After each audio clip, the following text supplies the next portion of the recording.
Sir, ധാതുമൽ ഖനനവുമായി ബന്ധപ്പെട്ട് Kerala minerals and metals limited നാളിതുവരെ സ്ഥലം വാങ്ങിച്ചിട്ട് മൈൻ ചെയ്തിട്ട് തിരിച്ചു കൊടുക്കുന്ന സംവിധാനമായിരുന്നു. ഇപ്പോൾ സ്ഥലം ലീസിലെടുക്കാൻ ഡയറക്റ്റ് വസ്തു ഉടമകളിൽ നിന്ന് ലീസിലെടുത്ത് മൈൻ ചെയ്യുന്ന ഒരു പ്രക്രിയയിലേക്ക് കടക്കുകയാണ്. ഇവിടെ റവന്യൂ വകുപ്പിന് വില നിശ്ചയിക്കുക എന്നുള്ള ഒരു നിലപാടാണ് എടുക്കേണ്ടത്. പക്ഷെ അത് ചുവപ്പ് നടയിൽ കൊടുക്കുന്നു എന്നതാണ് പൊതുവെയുള്ള ആക്ഷേപം.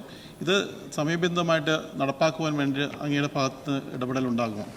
സർ, ഇപ്പോൾ നേരത്തെ വിലയ്ക്ക് വാങ്ങുന്നു, വിലയ്ക്ക് വാങ്ങിക്കഴിഞ്ഞാൽ ഈ മൈനിങ് കഴിഞ്ഞാൽ പിന്നെ ആ സ്ഥലം പ്രത്യേകിച്ച് ഉപയോഗിക്കാതെയാണ് പോകുന്നത്. അങ്ങനെയുള്ള സ്ഥലങ്ങൾ ഉപയോഗിക്കാൻ പ്രത്യേക പദ്ധതി ഇപ്പോൾ അവിടെ നടപ്പിലാക്കാൻ ശ്രമിക്കുന്നുണ്ട്. അതോടൊപ്പം തന്നെ ലീസിന് വാങ്ങുന്നു. ലീസിനെടുത്തിട്ട് നമ്മൾ മൈൻ ചെയ്ത് കഴിഞ്ഞ് അത് ലെവൽ ചെയ്ത് തിരിച്ച് ഭൂ ഉടമയ്ക്ക് തന്നെ കൊടുക്കുന്നു.